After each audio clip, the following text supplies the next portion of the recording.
અમરેલી જિલ્લામાં ધૂળેટી પર્વ દરમિયાન એક દુઃખદ ઘટના સામે આવી છે। અમરેલી તાલુકાના ખંભાળિયાથી વિઠ્ઠલપુર જતા માર્ગ પર આવેલી શેત્રુંજી નદીમાં ધૂળેટી રમ્યા બાદ નહાવા પડેલા એક યુવકનું ડૂબી જવાથી મોત થયું હતું। આ ઘટનાની જાણ અમરેલી 112 મારફતે ફાયર કંટ્રોલ રૂમને કરવામાં આવી હતી। માહિતી મળતા જ ફાયર ઓફિસર H.C. ગઢવીની આગેવાની હેઠળ અમરેલી ફાયર એન્ડ ઇમરજન્સી સર્વિસની ટીમ તાત્કાલિક ઘટના સ્થળે પહોંચી હતી।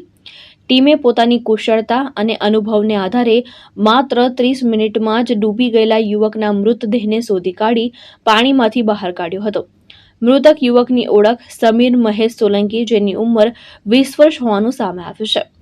મૃતદેહને પોસ્ટમોર્ટમ માટે સ્થાનિક પોલીસને સોંપવામાં આવ્યો હતો અને પોલીસે વધુ તપાસ હાથ ધરી છે। સરફરાઝ ખોખર, દ્રષ્ટિકોણ ન્યૂઝ, અમરેલી।